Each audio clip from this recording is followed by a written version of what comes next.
Good morning, all of you. I'm Dr. Yadu Rao, and I welcome you all in today's session on cost accounting.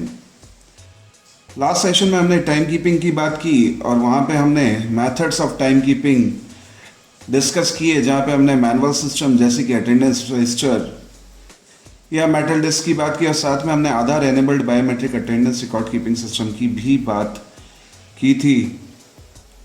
देखिए, जब हम बात कर रहे हैं मेथड्स ऑफ टाइम कीपिंग की, इसका मतलब हम ये इंश्योर करना चाहते हैं कि अगर ऐसी कोई मैन्युफैक्चरिंग यूनिट है जो 9 बजे से 5 बजे तक रन करती है, तो कोई भी वर्कर कितना स्टे करता है, कितनी देर फैक्ट्री में रुकता है, वो इंश्योर करने की बात करते हैं हम टाइम कीपिंग सिस्टम में।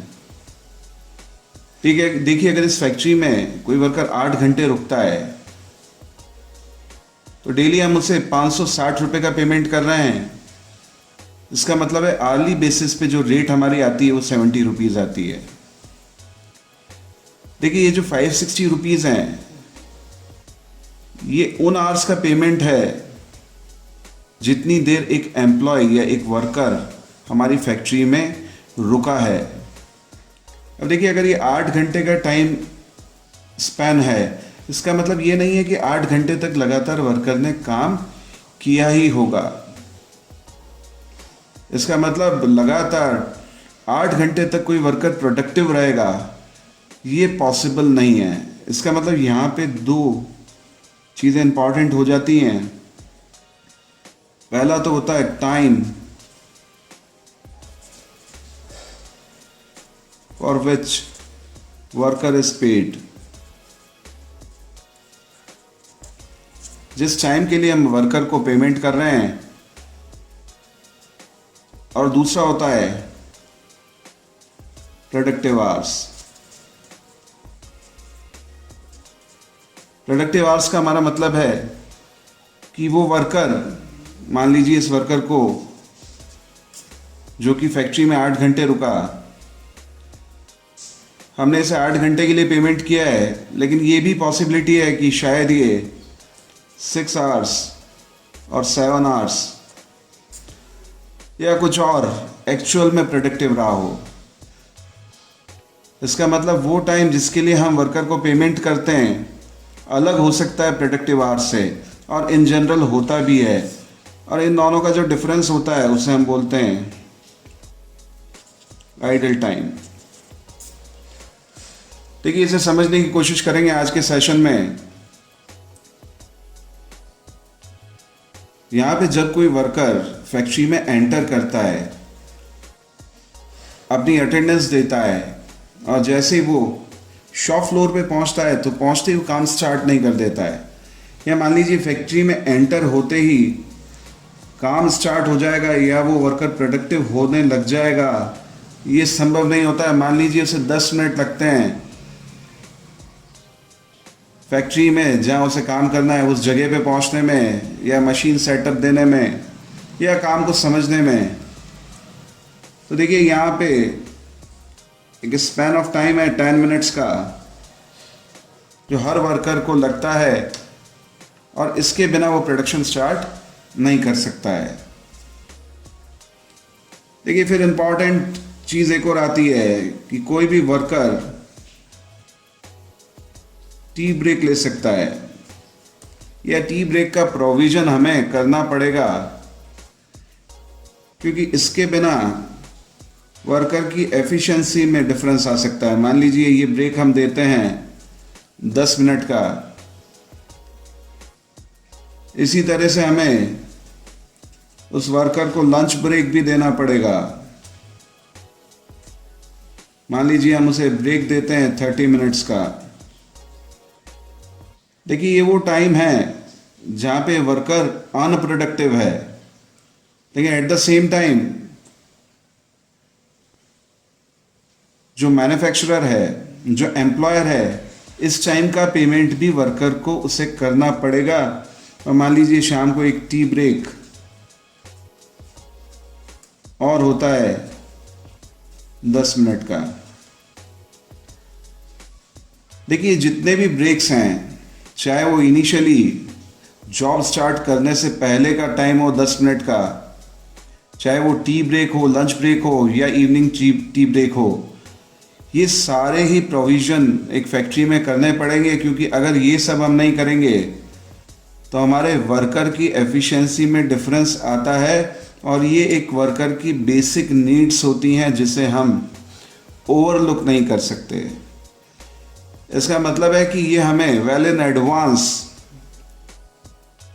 पहले से ही मालूम है कि ये वो टाइम रहेगा फैक्ट्री में जब हमारा वर्कर अनप्रोडक्टिव होगा। देखिए, इस टाइम को हम प्रिडिक्ट कर सकते हैं, यानी हमें ये टाइम पहले से मालूम है, और at the same time we can not avoid it. इसे अवॉइड इसलिए नहीं कर सकते क्योंकि इसके बिना फैक्ट्री में इफेक्टिवली काम होना संभव नहीं है। इसका मतलब ये सारा टाइम तो हमें एक वर्कर को देना पड़ेगा ताकि वो अपनी एनर्जी को रीगेन कर सके और अच्छे से एक कोर्डियल एनवायरनमेंट में प्रोडक्शन कर सके। देखिए, यही सारी वो ब्रेक्स हैं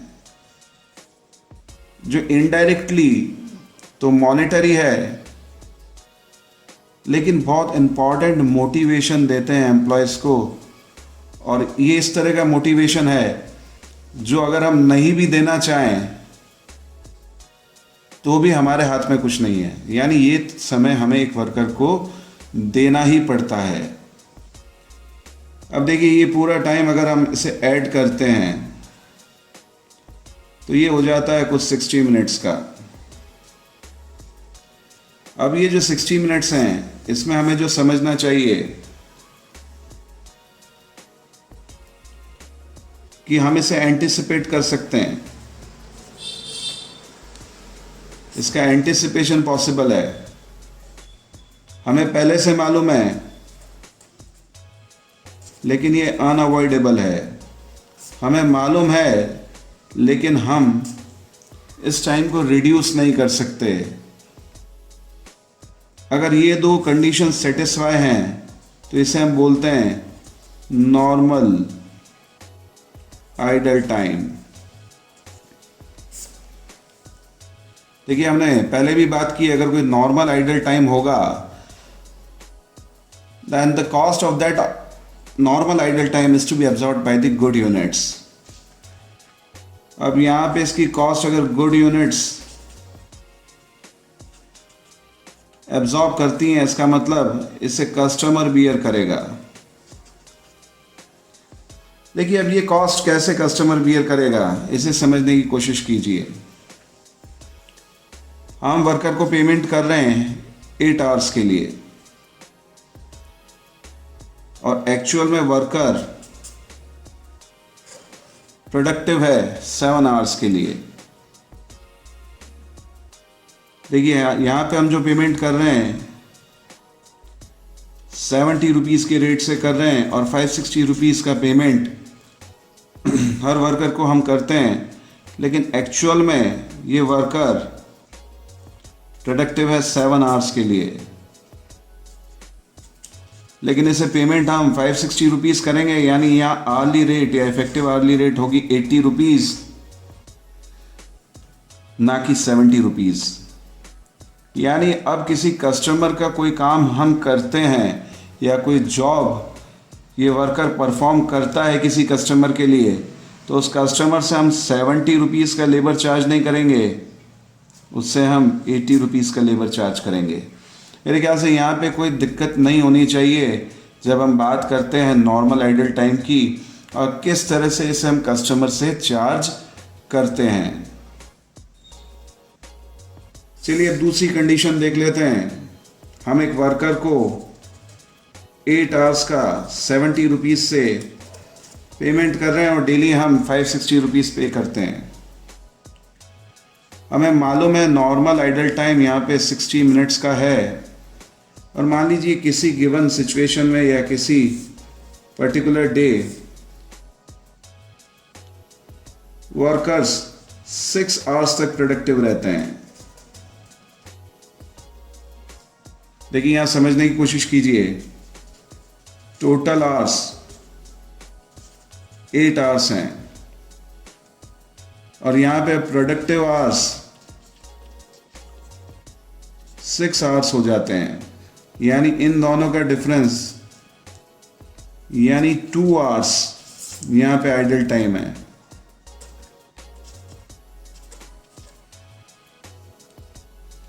यहाँ पे हमें समझना पड़ेगा कि 7 आवर्स तक अगर हम प्रोडक्टिव रहते हैं तो हमें कोई इशू नहीं है, क्योंकि ये नॉर्मल आइडल टाइम का पार्ट है। लेकिन यहाँ पे प्रॉब्लम जो आ रही है 8 आवर्स से 7 आवर्स में इशू नहीं है, लेकिन 8 आवर्स से 6 आवर्स में इशू है। देखिए ये जो डिफरेंस है इसे हम बोलते हैं नॉर्मल आइडल टाइम। कारण यह है कि हम इसे एंटिसिपेट कर सकते हैं और ये अनअवॉइडेबल है। लेकिन किसी गिवन डे में अगर ये आइडल टाइम 1 घंटे की जगह 2 घंटे हो जाता है तो अब यहाँ पे हमें देखना पड़ेगा ये 2 आवर्स क्यों होता है। इन 2 घंटों में हमें ये मालूम है कि 1 घंटे का जो आइडल टाइम है उसमें हमें सोचने की ज़रूरत नहीं है, वो नॉर्मल आइडल टाइम है और ये तो होना ही था।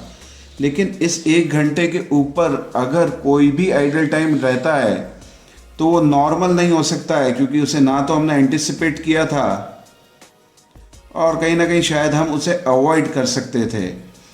देखिए इस एबनॉर्मल आइडल टाइम का कारण क्या हो सकता है। पहला बेसिक कारण हो सकता है इलेक्ट्रिसिटी कट, या इसका कारण हो सकता है मशीनरी ब्रेकडाउन, या हो सकता है स्ट्राइक। इन तीनों में से कोई सा भी कारण हो तो पहली चीज़ तो हम उसे एंटिसिपेट नहीं कर सकते हैं, लेकिन हम उसे अवॉइड ज़रूर कर सकते हैं, क्योंकि अगर मशीन की मेंटेनेंस करेंगे तो मशीन ब्रेकडाउन नहीं होगा।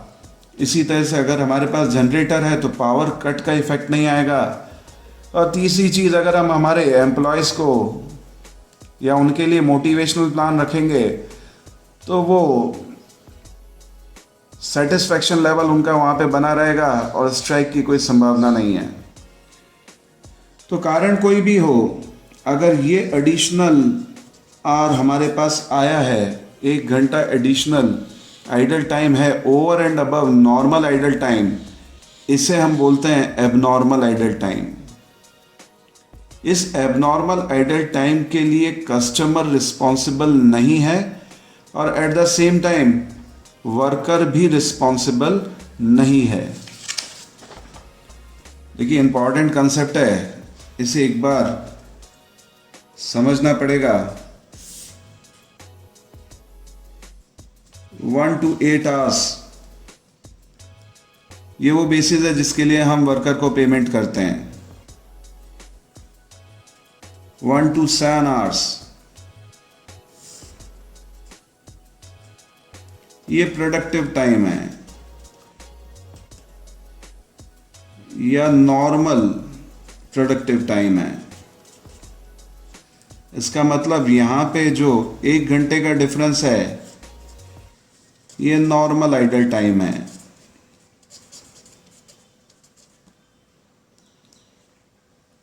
अब हम जो सिचुएशन ले रहे हैं वो ले रहे हैं कि किसी कंडीशन में या किसी पर्टिकुलर डे अगर हमारा प्रोडक्टिव टाइम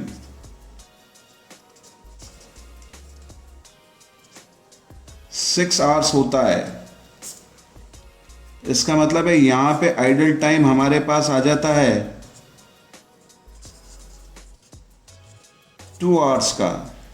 अब इन 2 आवर्स में 1 आवर नॉर्मल आइडल टाइम है और over and above the normal idle time जो 1 घंटा हमें लग रहा है वो एबनॉर्मल है।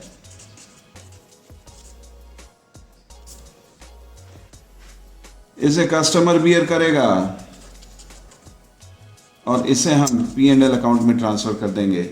होपफुली यहाँ पे कोई कंफ्यूजन नहीं होना चाहिए और ये बहुत इम्पॉर्टेंट कंसेप्ट है। आगे भी जब हम स्टैंडर्ड कॉस्टिंग में लेबर कॉस्ट वेरिएंस कैलकुलेट करेंगे तो वहाँ हमें नॉलेज होनी चाहिए नॉर्मल आइडल टाइम की और एबनॉर्मल आइडल टाइम की। तो चलिए नेक्स्ट सेशन में हम वेज पेमेंट सिस्टम स्टार्ट करेंगे। हाँ, एक कंसेप्ट यहाँ पे रह जाता है ओवर टाइम का। देखिए, ओवर टाइम को समझने के लिए अगर कोई वर्कर 9 बजे से 5 बजे की जगह पे मान लीजिए 6 बजे तक शाम के काम करता है, तो ये जो एडिशनल आवर है इसे हम बोलते हैं ओवर टाइम। देखिए, ओवर टाइम किसी भी मैन्युफैक्चरिंग यूनिट के लिए या किसी भी फैक्ट्री के लिए कोई पॉजिटिव साइन नहीं है, क्योंकि यहाँ पे फैक्ट्री को डबल कॉस्ट बियर करनी पड़ती है। यानी ओवर टाइम पे जो जिस रेट से हम पेमेंट करते हैं वो डबल रेट से पेमेंट होता है। तो मेरे ख्याल से ओवर टाइम समझने में कोई इशू नहीं आना चाहिए, और ओवर टाइम को कैसे कंट्रोल किया जा सकता है इसकी बात हम आने वाले सेशंस में करेंगे। तो चलिए नेक्स्ट सेशन में हम बात करेंगे वेज पेमेंट सिस्टम की।